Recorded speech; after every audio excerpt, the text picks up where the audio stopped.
Kelly Foy, and I'm so proud to be speaking at this event today, not just as the Member of Parliament for the City of Durham, but as a fellow campaigner in the fight for climate justice. We are facing the greatest threat in human history. The Intergovernmental Panel on Climate Change's report earlier this year proved to... Can you hear me now? Sorry. If you step back, the report provided us with a stark reminder that we are set to fail our target of keeping global temperature rise below 15 degrees. Extreme rain, wind and summer heat waves will hit this country hard, devastating our agriculture and greatly impacting on the way in which we live. If COVID has forced us to adapt to a new normal, climate disaster will force us to adapt to a new reality even more detached from anything we know.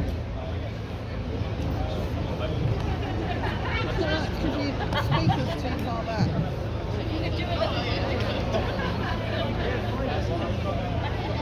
The applause bit.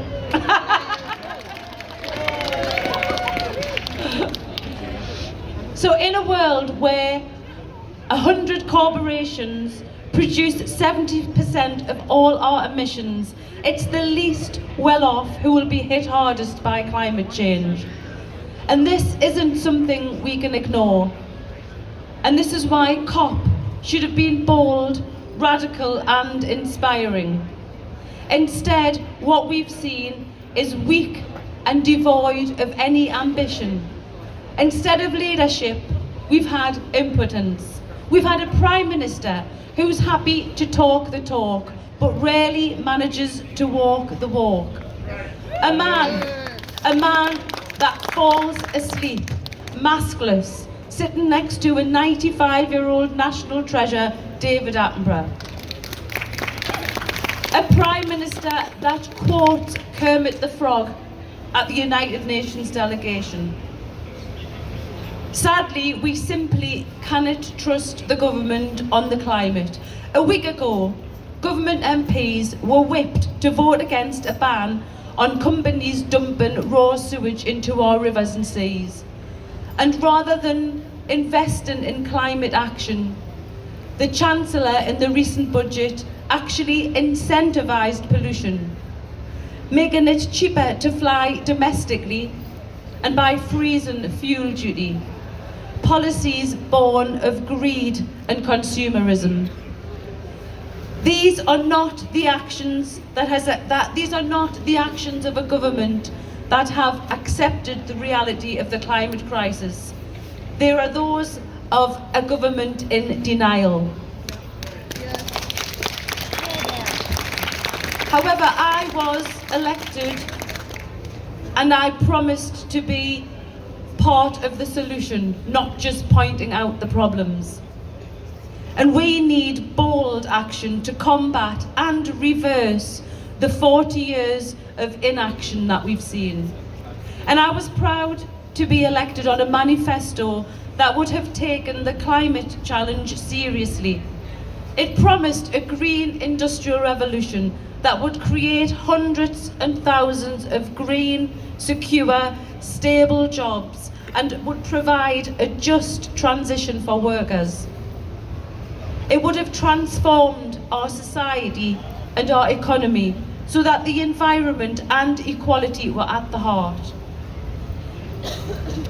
We should be incentivising companies to divest from fossil fuels, taxing them proportionately to the emissions they produce, and reinvest that money in improving the infrastructure of our country. We need better trains, better buses, and better roads for electric cars. We know that a more integrated public transport system lowers emissions and improves the quality of life for all. And we know that green jobs are better jobs and that green energy is cheaper energy. all of which is a far cry from the cost of living crisis that this government are currently presiding over.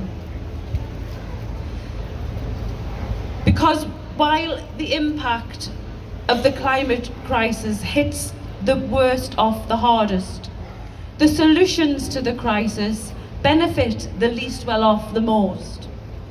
And this is why a Labour government would be investing £28 billion a year until 2030 to tackle the climate crisis.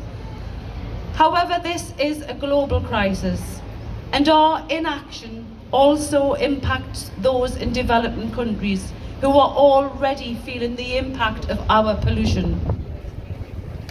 Mayor Motley, the Prime Minister of Barbados, has said that staying on the track we are on now, failing to keep the temperature rise below 2 degrees, is a death sentence for Caribbean countries.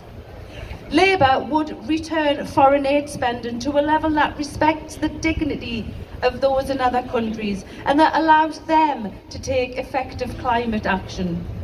The climate crisis has no borders, and neither can our policies.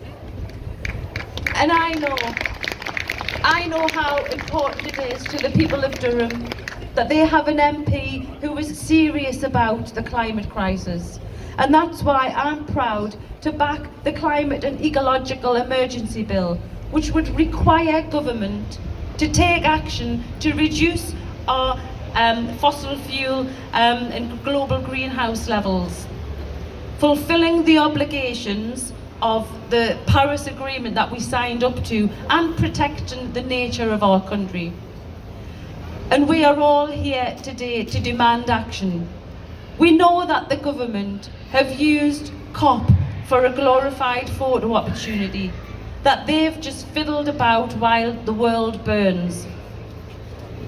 And in doing so, the very people they are represented to serve, they are actually neglecting.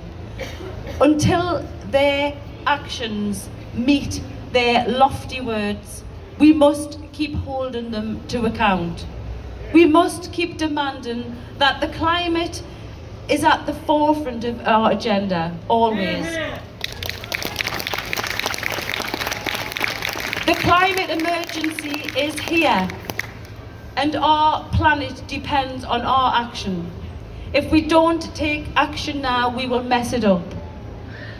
If we don't act now, there'll be little left to save.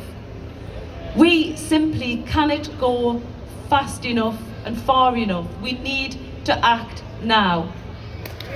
Thank you.